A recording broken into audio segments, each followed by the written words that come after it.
The reason that the G20 came into being was because the G8, without China, Brazil, India, and others at the table, was no longer able to function as the World Steering Committee. Thus, the only restrictions on the issues that the G20 can accept, in my opinion, should be those that arise from the priorities it sets for itself at any given point.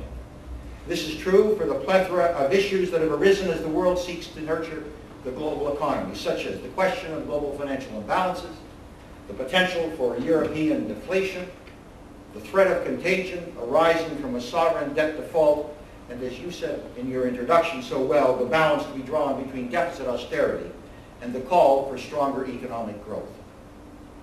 It is also true in the case of development issues, such as the maternal and children's health, for which Canada is to be congratulated for raising at the G8, but which should be endorsed by the wider G20 as well, if in fact it is going to truly connect globally. In short, now and over the years to come, the issues that the G20 is going to have to confront will be as varied as there are pebbles in the beach. But whether they will be successfully dealt with is another question. It is one, in my opinion, that will depend on a fundamental truth.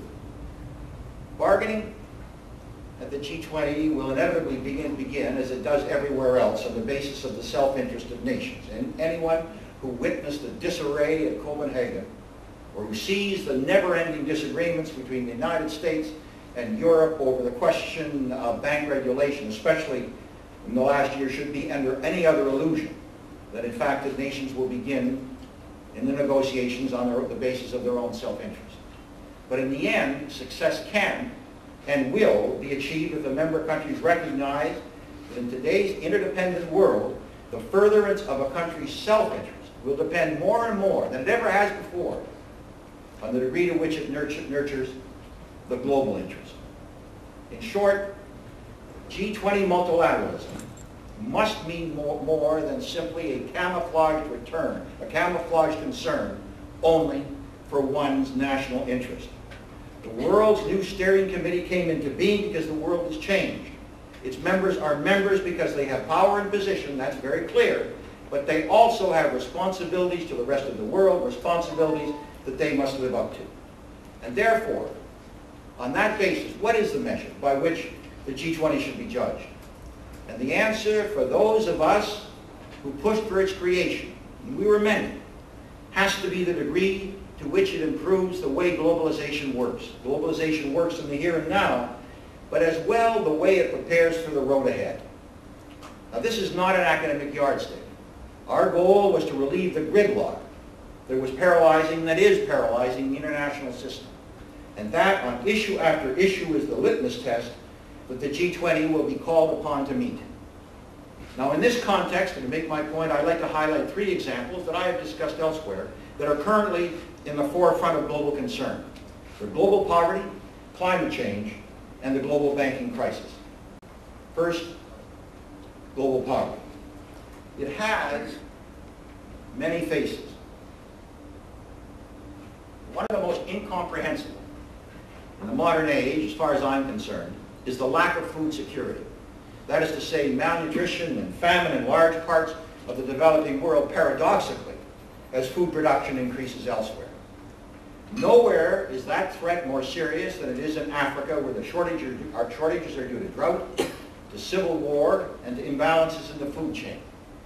Yet, with the exception of a bow in its direction, largely at the London summit, the G20 has virtually ignored Africa and the issue of food security.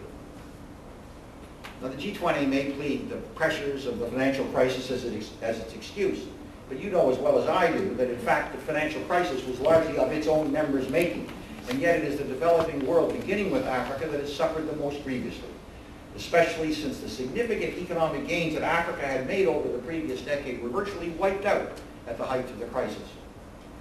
Now others will argue that the G8 dealt with the food crisis last year at L'Aquila. Well, it didn't. What was done in Italy was to create a $20 billion fund that remains largely unfurbished. In short, what is happening now is that governments are downing tools as they wait to see if the next global crisis is going to rear its ugly head. Now, this is where the G20 has to change the paradigm. Its goal must not only be one of reaction. It must be to put in place the structures that prevent crises from happening, certainly when they're as predictable as they are in the case of the food crisis.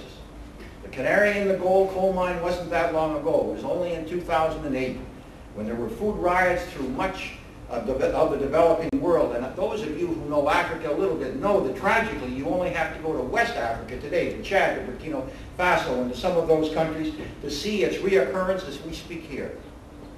This is no longer an issue for the world to debate. The G20 must take the steps now to ensure that it never happens again. Next, on many issues, there will be little or no negotiation at the G20 table itself. These are going to take place elsewhere. And what are important are the signals that the G20 sends to those negotiating tables. In the case of climate change, this meant Copenhagen, where suffice it to say, the wrong signals were sent. Now, the next climate change meeting, again, as you know, will be held in Mexico at the end of November, beginning of December. But before then, there are going to be the two G20 summits. Now, the G20 finance ministers have been meeting regularly on their issues in the lead-up to this June summit. Clearly, it was a mistake not to have scheduled similar meetings of the G20 environment ministers, because the leaders, having now finally, at long last, accepted to address climate change at the June 2nd meeting, their discussions must not result in tokenism because of a lack of preparation. For instance, the President of France, the Prime Minister of Norway, convened meetings in Paris and in Oslo earlier this year to really deal with the issue, or as much as they could, of short-term climate change finance. And they succeeded in advancing the yardsticks. The question is, will the G20 now maintain that momentum? Whatever the difference between the major emitters on the one hand, on the other hand, for the developing world, climate change mitigation, adaptation, finance, and the global transition to low carbon growth are a matter of survival. And as a result, the G20 has to send the right signals to Cancun. And they cannot simply be four words in a communique. They have to be substantive. This is a question of political will. It is a question of leadership.